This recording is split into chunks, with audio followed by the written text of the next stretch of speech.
Semoga yang subscribe diberikan rezeki melimpah dari jalan tak terduga. Dan yang like komen, dimudahkan jalannya menuju surga di hari akhir nanti. Siapa yang tak mendengar nama Qorun? Dia adalah seorang sosok kaya raya di zaman Nabi Musa yang namanya melegenda hingga sekarang. Kisahnya diabadikan dalam Al-Quran, bahkan menjadi peribahasa atau ungkapan di masyarakat guna menggambarkan seseorang yang mirip dengan tabiatnya atau menisbatkan harta yang ditemukan terpendam dalam tanah sebagai harta Qorun. Qorun adalah miliarder kaya raya yang hidup sejaman dengan Nabi Musa. Saking kaya rayanya, Qorun setiap kali keluar dari rumahnya, ia didampingi dengan 300 pelayan laki-laki dan 300 pelayan perempuan. Itu dilakukan semata-mata sebagai bentuk kesombongan bahwa dialah manusia paling kaya, paling terhormat, dan memiliki pengikut setia. Orang-orang tentu saja akan penasaran seberapa banyak harta kekayaan Qorun jika pengawal dan pembawa kunci gudang kekayaannya sebanyak itu.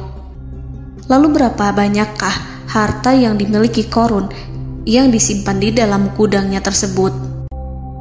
Sebelum saya melanjutkan, dimohon untuk menonton video ini sampai selesai supaya tidak ada kesalahpahaman dalam memahami isi cerita, serta mohon bantu channel ini semakin berkembang dengan cara tekan subscribe dan silakan tinggalkan like serta komen positifnya.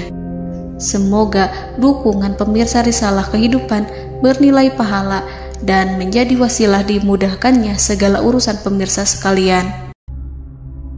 Pemirsa Risalah Kehidupan, di zaman sekarang, banyak orang yang mengistilahkan rezeki yang tak terduga dengan istilah harta Qorun.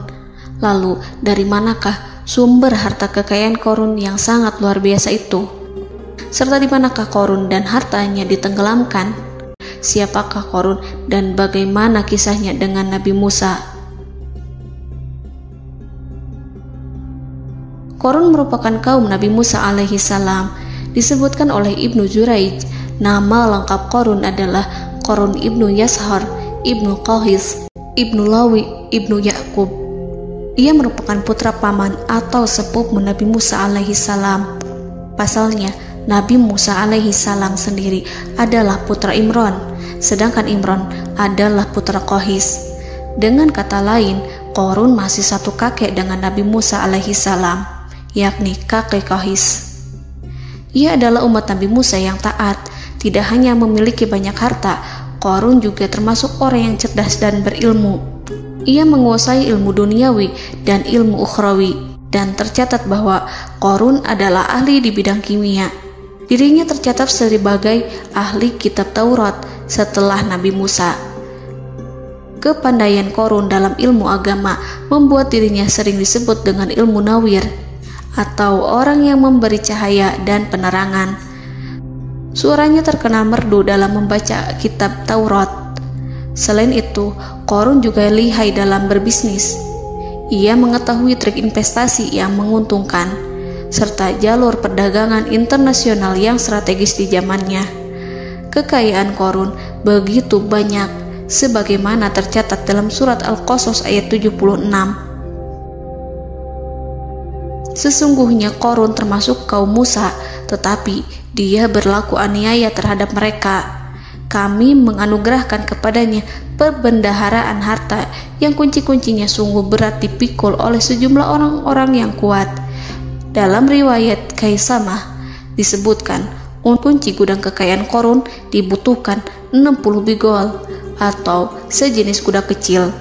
Ukuran kuncinya sebesar jari, bahannya terbuat dari kulit, dan setiap kunci digunakan untuk satu gudang. Maka keluarlah Qorun kepada kaumnya dalam kemegahannya.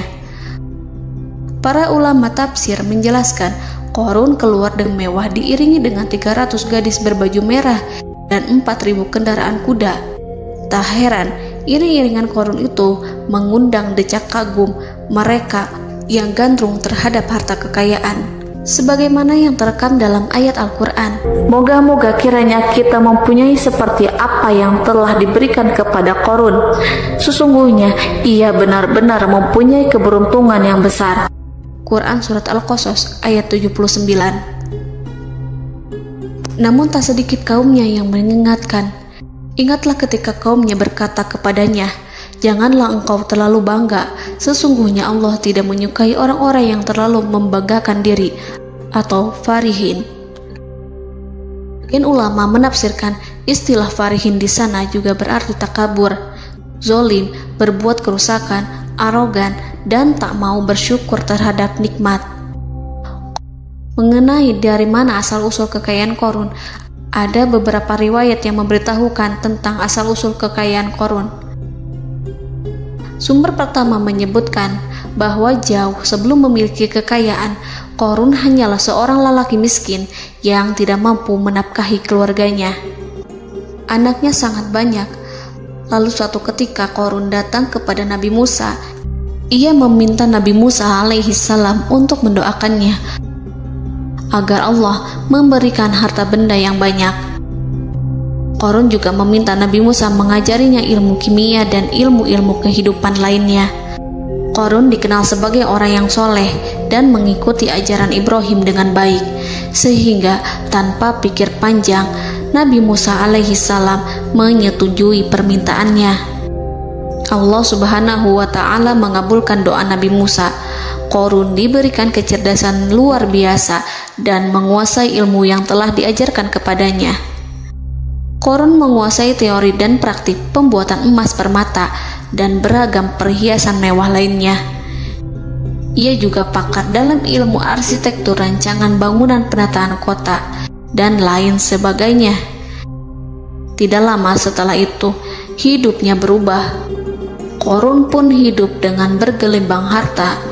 Ribuan gudang yang dimilikinya penuh dengan emas dan perak. Namun sayangnya, keberuntungan yang didapatkannya membuatnya gelap mata. Qorun mulai hidup dengan penuh pamer, keangkuhan, dan penuh kesombongan. Kekayaan yang diberikan Allah Subhanahu wa Ta'ala membuatnya lupa dengan Sang Maha Pemberi. Qorun merasa lebih terhormat dan mulia dibandingkan Nabi Musa. Ia pun akhirnya membelot dan durhaka pada Musa. Ia mengingkari janji-janjinya dulu dan beralih menjadi pengikut Fir'aun yang setia. Loyalitas Qorun terhadap Fir'aun membuatnya diangkat menjadi kepala mandor yang membawahi ribuan pekerja. Dikisahkan bahwa Qorun bersikap semena-mena terhadap para pekerja. Ia tega memotong upah mereka. Ia melakukan korupsi demi membangun istana dan kemegahannya sendiri, dan untuk membangun gudang-gudang penyimpanan harta yang telah ia kumpulkan jauh-jauh hari. Ketika datang perintah zakat, Nabi Musa alaihissalam pergi menemui Qorun dan memerintahnya mengeluarkan zakat sebesar 1 dinar dari setiap 1000 dinar hartanya, 1 dirham dari setiap 1000 dirham, 1 kambing dari setiap 1000 kambing, dan seterusnya. Setelah Qorun menghitung seluruh hartanya, ternyata jumlah zakatnya sangat besar. Kekikirannya pun mulai menghalangi hatinya untuk mengeluarkan zakat. Qorun enggan membayar zakat ketika Nabi Musa alaihissalam menagih zakat yang diperintahkan oleh Allah untuk ditunaikan olehnya. Ketika Qorun dimintai zakat, ia langsung marah dan tidak memberikan sedikit pun kekayaannya. Dia berpikir bahwa harta kekayaan yang dimilikinya didapat dari hasil kerja dan usahanya, dan tidak ada kaitannya dengan siapapun, termasuk Allah Subhanahu wa Ta'ala. Janji Qorun untuk lebih taat beribadah dan membantu sesama jika diberi kekayaan oleh Allah dilupakannya. Dia mempergunakan kekayaannya tersebut dalam kesesatan, kezoliman, dan permusuhan, sehingga membuatnya menjadi sombong dan terlena. Orang-orang beriman pada masa itu sering menasihati Qorun untuk bersyukur atas nikmat yang telah Allah berikan, tetapi dia tidak mengindahkan nasihat tersebut. Dari sikapnya tersebut sudah jelas bahwa Qorun tidak membutuhkan nasihat kebenaran, bahkan merasa tidak takut dengan ancaman Allah, sebab Qorun merasa sudah memiliki segalanya. Qorun merasa dirinya hebat dan pintar serta punya banyak pengikut setia, punya banyak pengawal, dan merasa aman karena dekat dengan Raja Fir'aun. Korun berkata, "Sesungguhnya aku mendapatkan harta ini karena ilmu yang ada padaku." Korun sangat sombong. Ia merasa hartanya didapatkannya sendiri tanpa campur tangan dan kehendak Zat yang Maha Kaya, yakni Allah Subhanahu wa Ta'ala. Apakah Korun lupa ataukah ia tidak tahu bahwa Allah telah membinasakan orang-orang sombong sebelumnya, yang bahkan lebih kuat darinya, yang lebih kaya darinya, yang lebih banyak pengawalannya, lebih kokoh dan tak terkalahkan dibanding dirinya? Karena terdorong sifat kikir dan angkuh, maka Korun membuat rencana untuk melakukan tipu daya agar dia terlepas dari kewajiban membayar zakat. Dia ingin menjatuhkan nama baik dan citra baik Nabi Musa. Kemudian dia mengumpulkan tokoh-tokoh konglomerat Bani Israel. Ia berkata kepada mereka, "Wahai saudara-saudaraku, terhadap apa yang diperintahkan Musa untuk membayar zakat, apakah kalian akan mematuhinya? Sekarang dia hendak mengambil harta yang ada di tangan kalian, maka pikirkanlah suatu cara untuk menghindari perintahnya." Para pembesar-pembesar yang dipanggil kemudian menjawab, "Wahai paduka Korun, engkau lebih besar daripada kami. Kami akan melakukan apapun yang kau inginkan." Korun berkata, "Datangkanlah kepadaku wanita cantik. Aku akan memberinya hadiah besar jika ia berhasil menggoda dan memfitnah Musa." Ketika wanita cantik yang diinginkannya datang, Korun memberikan kepadanya uang muka sebagai jaminan. Ia akan membayarkan seluruh yang dijanjikannya ketika berhasil menjalankan misinya. Bukan hanya itu, Korun pun berjanji akan menjadikan wanita ini sebagai istrinya. Keesokan harinya, Korun mengumpulkan Bani Israel. Setelah itu, Korun menghadap kepada Nabi Musa seraya berkata, "Orang-orang menanti kedatangan Anda, sampaikanlah saran dan nasihat kepada mereka." Nabi Musa kemudian keluar dari rumahnya. Ia mulai menyampaikan nasihat pada umatnya. Di antara nasihatnya, beliau berkata, "Barang siapa yang mencuri, aku akan memotong tangannya. Barang siapa yang memfitnah, aku akan mencambuknya sebanyak 70 kali. Barang siapa yang tidak mempunyai istri dan dia berbuat zina, maka aku akan mencambuknya sebanyak 70 kali. Adapun barang siapa yang memiliki istri dan ia berbuat zina, aku akan rajam dia sampai mati." Korun kemudian berkata, "Apakah ini juga berlaku untuk Anda jika Anda sendiri yang berbuat zina? Apakah Anda akan menerima hukumannya?" Kemudian Nabi Musa menjawab, "Ya, meskipun saya sendiri yang melakukannya." Maka kemudian Korun memanggil wanita yang telah dibayarnya. Wanita itu berdiri di depan Nabi Musa dan Bani Israel yang telah berkumpul, mengaku sedang hamil karena berhubungan badan dengan Nabi Musa. Marahlah Nabi Musa atas fitnah kejam yang diarahkan kepadanya. Kemudian Nabi Musa melakukan sholat 2 rakaat, lalu mendatangi wanita itu dan menyumpahnya agar mengatakan siapa yang menyuruhnya. Wanita itu menjadi ketakutan. Ia bergemetar di depan Nabi Musa dan mengaku bahwa yang menyuruhnya adalah Korun. Lalu wanita itu bertaubat dan meminta maaf kepada Nabi Musa. Seketika Nabi Musa bersujud seraya berdoa kepada Allah agar menimpakan azab kepada Korun. Allah memberi wahyu kepada Musa bahwa bumi telah dijadikan tunduk kepada perintah Nabi Musa. Kemudian Nabi Musa berkata kepada bumi, "Wahai bumi, telanlah Korun beserta kekayaannya, habiskanlah semua." Kala itu Allah menurunkan wahyu kepada Musa alaihissalam untuk memerintah bumi apapun yang diinginkannya.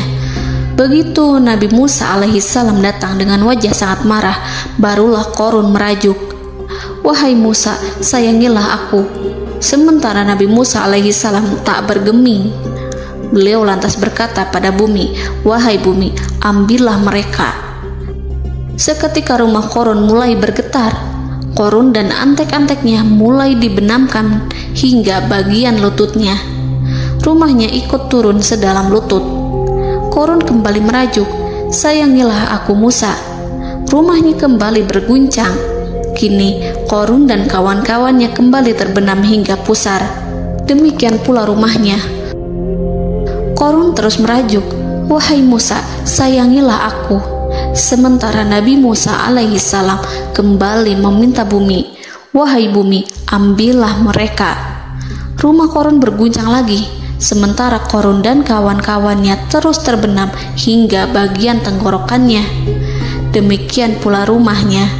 Korun lagi-lagi menjerit, "Wahai Musa, sayangilah aku." Namun Nabi Musa alaihissalam tak bergeming. Beliau terus meminta bumi menelannya, hingga akhirnya Korun dan kawan-kawannya hilang seluruhnya ditelan bumi. Tak lama setelah itu Allah berkata, "Wahai Musa, apa yang membuatmu bersikap demikian? Padahal demi kemuliaanku, andai dia Korun berdoa kepadaku, niscaya aku akan rahmati.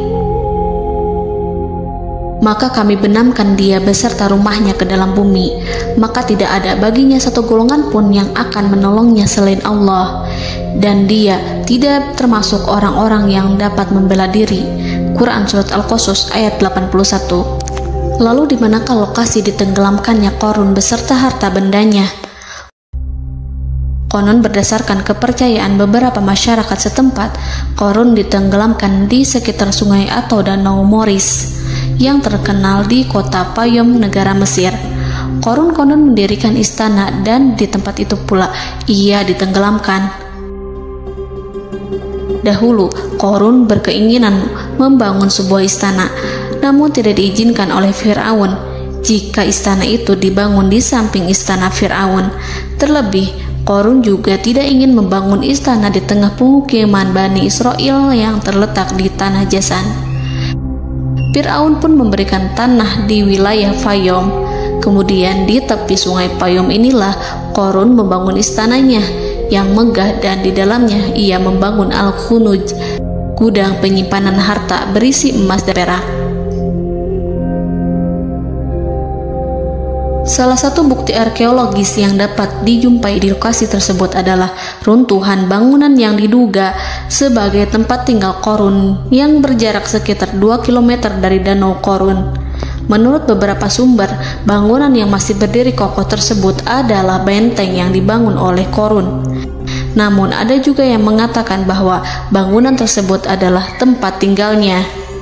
Wallahu a'lam. Semoga kita semua dijadikan orang yang Allah mampukan menjadi orang kaya namun tidak seperti Korun,